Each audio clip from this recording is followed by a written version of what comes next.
Olá! No programa de hoje, eu converso com uma escritora que enfrentou dura história de vida. Hoje, ela é dona da própria editora. A paixão por literatura começou na infância, quando uma biblioteca municipal era o seu refúgio, o local onde ela sentia que estava segura. Empresária, foi dona de uma gráfica até resolver montar uma pequena editora para publicar seu próprio livro. O negócio cresceu e atualmente já são 15 livros publicados. Além da editora, por ter conhecimento também na área do direito, ela é voluntária em um projeto que oferece à população em situação de rua um atendimento prioritário e sem burocracia, enfrentando a rotina nos tribunais brasileiros. Também atua no Arsenal da Esperança, um espaço de acolhimento para pessoas que vivem nas ruas ou que esperam apenas ser ouvidas. A partir de agora, quem mostra a cara para o Brasil é a escritora e editora Luciene Vignoli Miller. Trabalhar com as pessoas em situação de vulnerabilidade é importante porque eu sei exatamente o que é estar nessa situação. Costumo dizer que o filho de ninguém não tem um olhar assim apurado e eu luto justamente para que tenha. A minha história de vida mostra exatamente o que eu não quero que se repita.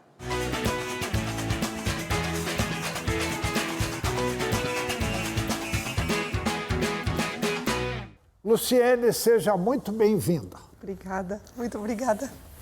Luciene, eu falei na abertura que você encontrou em uma biblioteca pública o seu principal refúgio quando você era pequena.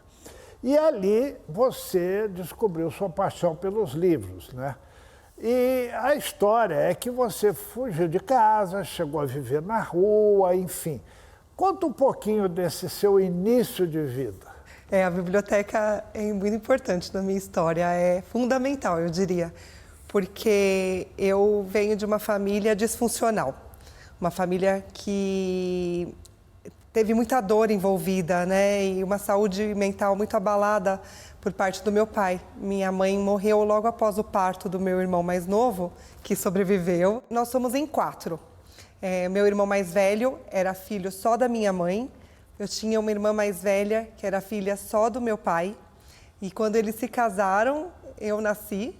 Passou um tempinho, ela engravidou também do Luciano. E aí ele nasceu e ela faleceu. O seu pai era português, Sim. Né? A sua mãe brasileira. Brasileira, descendente de italianos. E nós morávamos na Vila Maria Alta, na zona norte de São Paulo. Quando você diz que é filha de uma família complicada, seu pai bebia, não? Sim. E quando a sua mãe faleceu, parece que ele trouxe uma pessoa para casa. Sim. Logo após o falecimento dela, ele entregou o bebê para adoção. Fez o maior ato de amor que eu acredito que alguém poderia ter feito, quando ele percebeu que não estava apto.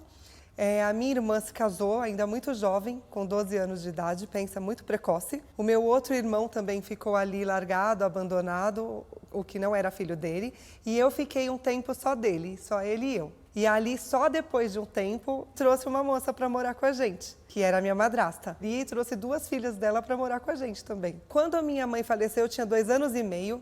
Quando essa moça veio para minha casa, eu já tinha 3 anos e meio. Mesmo sendo totalmente desconectado, ele era tudo que eu tinha. E parece que a origem dela era complicada, né? Era uma mulher muito sofrida, como tantas que nós conhecemos e nos deparamos, né? Histórias de mulheres que vêm com ciclos pesados de violência. E o dela de exploração, né? Desde menina, e a trouxe para casa, ela talvez pensou numa nova forma de vida, mas não aconteceu. Ela acabou fazendo do nosso lar o mesmo ambiente que ela estava acostumada. Um local de trabalho. Isso foi muito assustador, exatamente. E o meu pai vivia bêbado, voltava do trabalho, jogado, largado, não se cuidava. Mas foi esse pai que te ensinou a ler, não foi? Foi o meu pai. É o que eu tenho de melhores lembranças. E ele me ensinou, assim, a escrever, na verdade, né? A copiar a letra cursiva dele, a repetir o nome dele, a contar. né? Diante desse quadro, desse cenário, embora pequena, com 4, 5 anos, você saiu de casa. Eu fugi. Eu fugi disso tudo que eu acabei de apresentar, que é uma violência absurda já. A palavra é sobrevivência. Eu fui com 4 anos e meio para as ruas. E eu permaneci por muito tempo ali. Não foi Parou pouco de tempo. estudar? Sim, eu parei de tudo. Eu parei de ser vista. Eu parei, o puro abandono. Você ficou invisível. Totalmente invisível, como todas as pessoas E em os situação perigos de da rua? Absurdos. Assim como fugi de casa, eu fugia de tudo que me machucava. E o que você tinha como sonho? Eu ainda menina, enquanto eu vivia em situação de rua, era um dia de cada vez. Era não ser machucada, era talvez encontrar algo para comer, era entrar num lugar E para dormir? Dormir também, em vários lugares diferentes. Por exemplo? Principalmente dentro de um bueiro. E se chovesse? E vai chover, em qualquer lugar que eu estivesse, eu estaria desabrigada. O bueiro era o lugar mais seguro.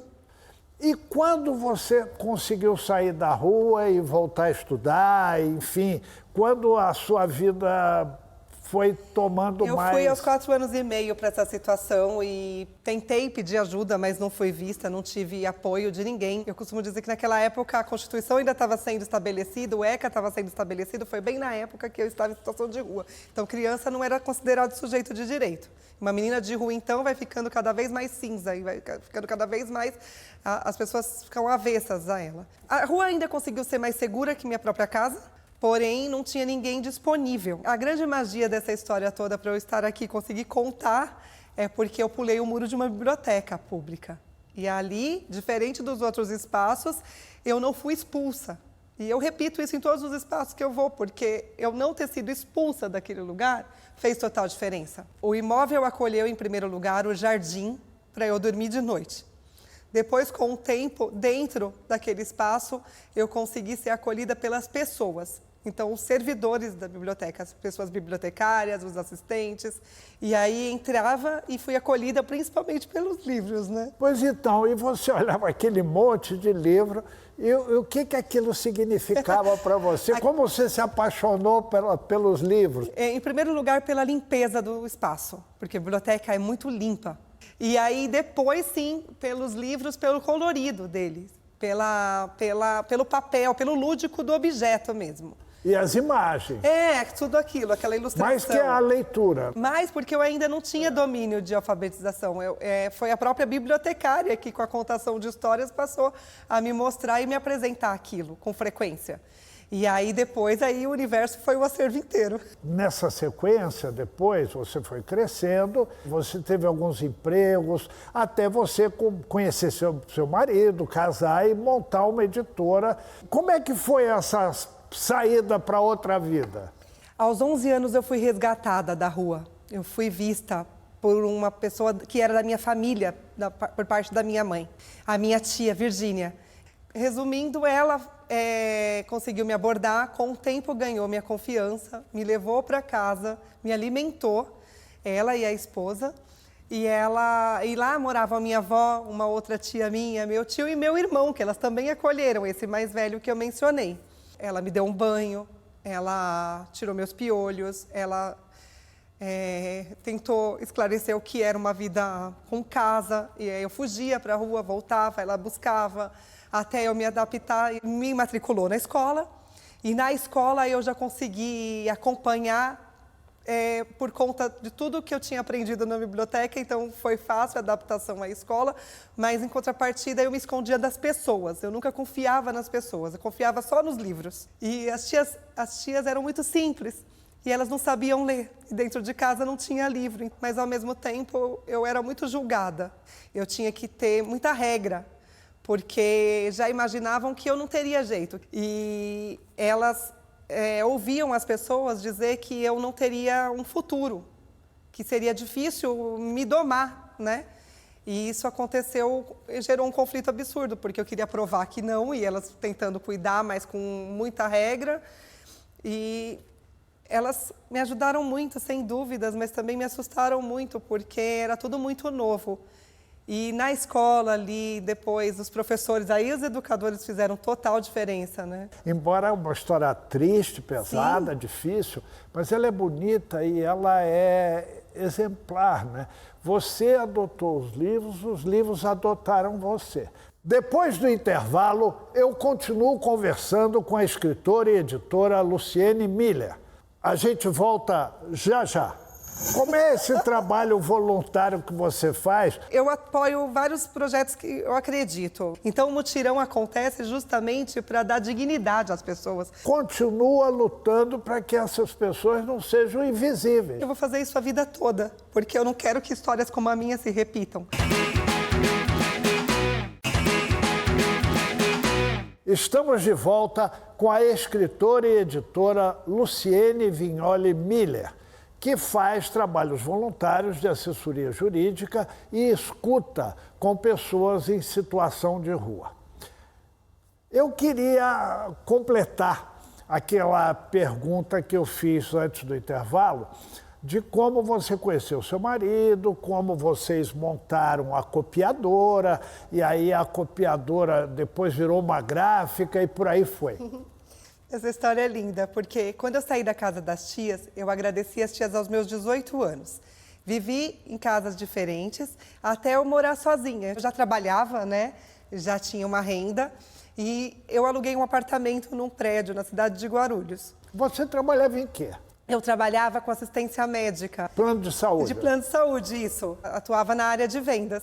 E eu me mudei procurando essa independência, mas essa liberdade, na verdade, mas na verdade era tudo muito assustador, porque eu sempre tive muito medo de ficar sozinha. Você estava com quantos anos? Eu tinha 20 anos e aluguei num prédio onde o meu marido morava. E eu o conheci no elevador. Passou uma semana e ele me pediu em casamento. Já? Já. Mas ele é veloz, hein? É, muito. Na verdade, ele aprendeu com a mãe dele a ser uma pessoa muito acolhedora. Mas é bem bonito, porque quando isso aconteceu, nós resolvemos empreender juntos. E nós montamos a copiadora, porque uma faculdade estava sendo estabelecida numa rua perto de casa.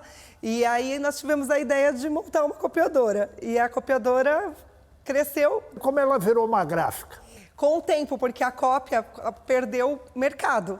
E a gente acabou ampliando os serviços para outros tipos de impressão. E como você descobriu a escritora que estava toda a vida dentro de você?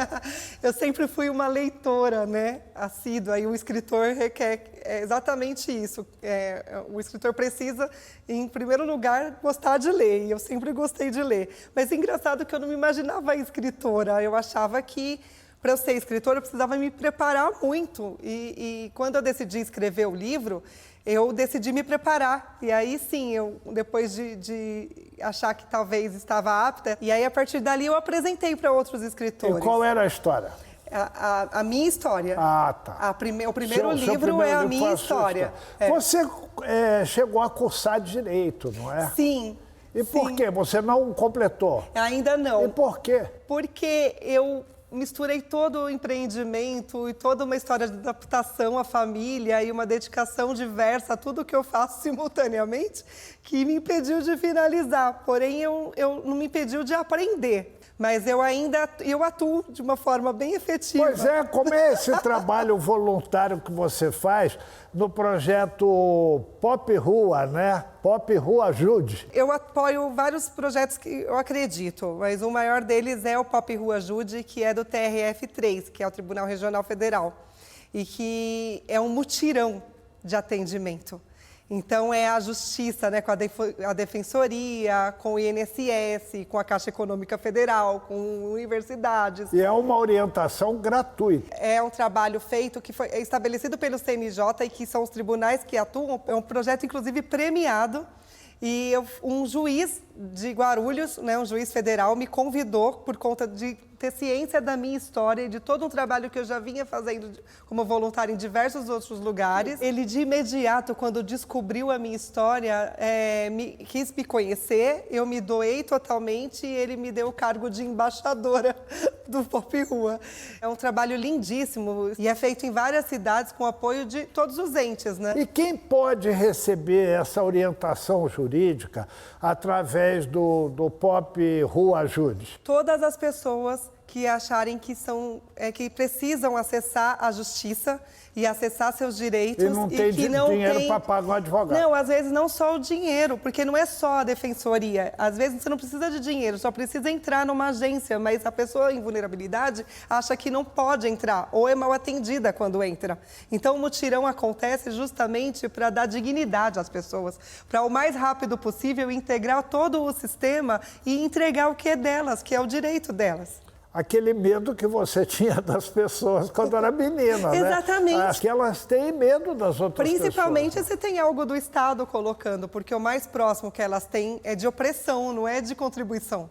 E você também atua voluntariamente em outro projeto, que eu achei o nome fantástico, o Arsenal da Esperança, né? Ou seja, ali eu posso recorrer para poder sonhar, né? É um albergue, né? Uma casa de acolhimento que guarda mais de 1.200 homens em situação de rua por dia. É gigante, é uma cidade. Só homens? Só homens, é. E por quê? Porque tem toda uma regra, né, de E a mulherada? O acolhimento tem também outros albergues voltados para mulheres, para famílias. O Arsenal é específico. Ele é dirigido pelo padre Simone de Bernardi, é um grande amigo meu que também me conheceu por conta da minha história e do meu livro e também me dá o título de embaixadora do Arsenal pela representatividade, porque eu tenho toda uma função de entregar a minha imagem, a minha voz, a minha denúncia e toda a minha luta para todos. Então, eles acreditam que talvez a minha parceria chame a atenção para um assunto onde ninguém quer ver. Continua lutando para que essas pessoas não sejam invisíveis. Eu acho que eu vou fazer isso a vida toda, porque eu não quero que histórias como a minha se repitam. E eu quero explicar à sociedade que o conflito familiar gera tudo isso.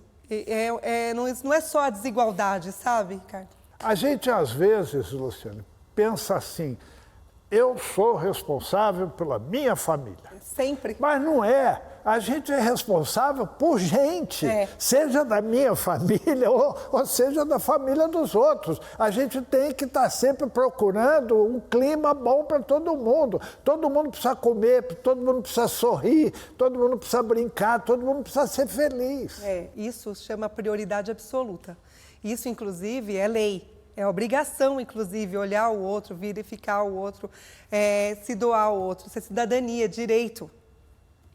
Eu tenho certeza que você quer saber mais sobre a história da Luciene e a gente continua esse papo logo depois do intervalo. Fica aí, daqui a pouquinho.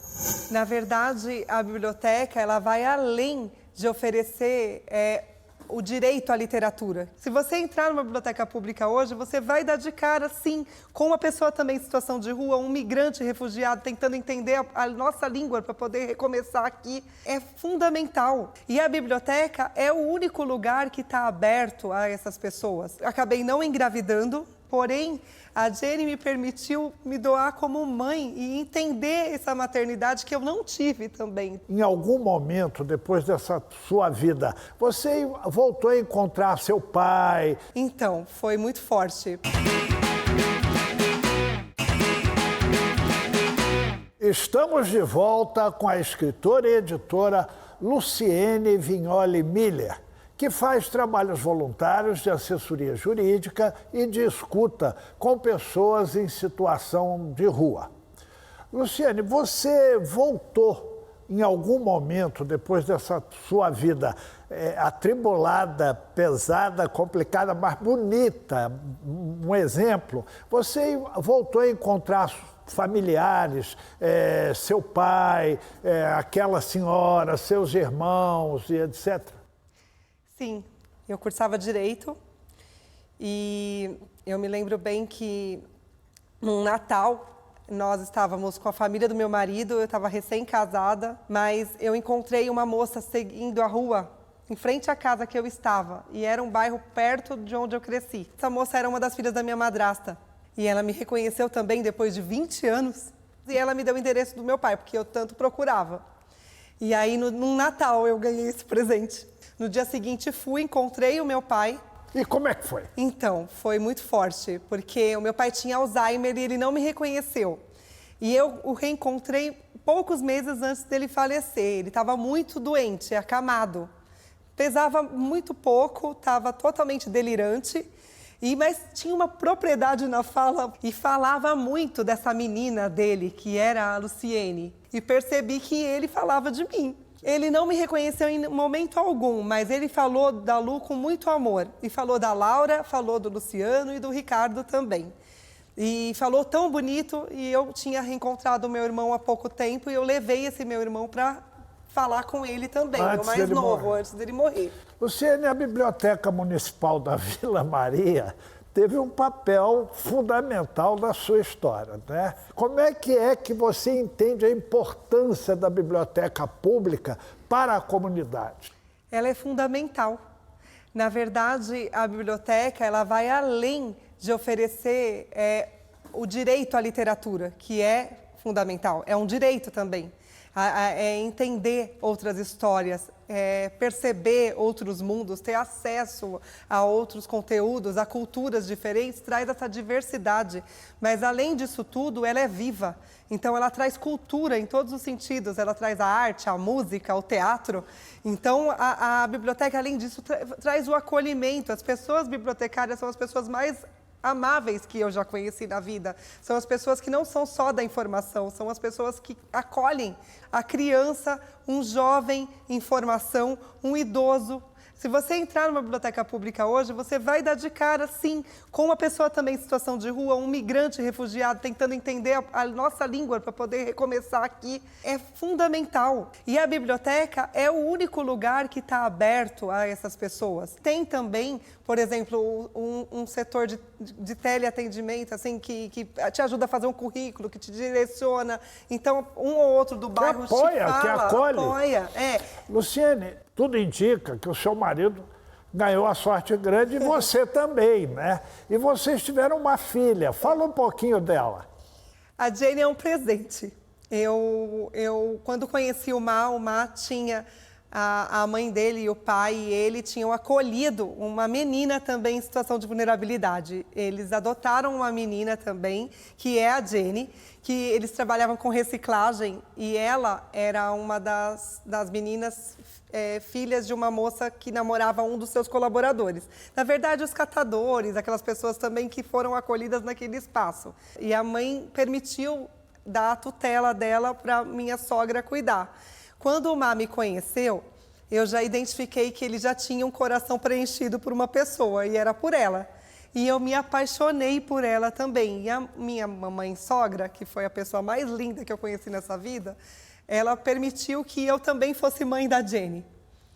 E com o tempo isso se aprofundou. Eu acabei não engravidando, apesar de diversas tentativas, isso é uma consequência bem da rua mesmo, e acabei que não gerei um bebê, porém a Jenny me permitiu me doar como mãe e entender essa maternidade que eu não tive também. Então, essa família que eu encontrei foi um presente, porque eu aprendi a ser mãe e ter mãe. Olha! É o meu amor maior da vida. É uma menina que eu desejo. Tudo que eu faço é para que ela seja muito feliz. E ela é. Deixa eu te falar uma coisa. Luciene, a gente tem por hábito aqui no programa, antes de encerrar, as pessoas apresentarem algum objeto que lhes é importante na sua história de vida, na sua história de trabalho, de solidariedade, enfim. E eu tenho aqui que você trouxe esse pequeno livro, né? Que é Os Miseráveis, do Victor Hugo. E qual é a importância dele para você? Os Miseráveis, como toda a obra do Victor Hugo, é embasada justamente na justiça social. E quando eu li pela primeira vez Os Miseráveis, me chamou muita atenção pela própria história, pela dor e pelo julgamento dos personagens. Né? O Jean Valjean, que é condenado por roubar um pão, fica 19 anos preso. Né? A Cosette, uma menina tão invisível, a sua mãe, a Fantine, e tantos outros, até o Javert, que é identificação total. Total, inclusive com todos os personagens. Eu sou um pouco de cada um deles.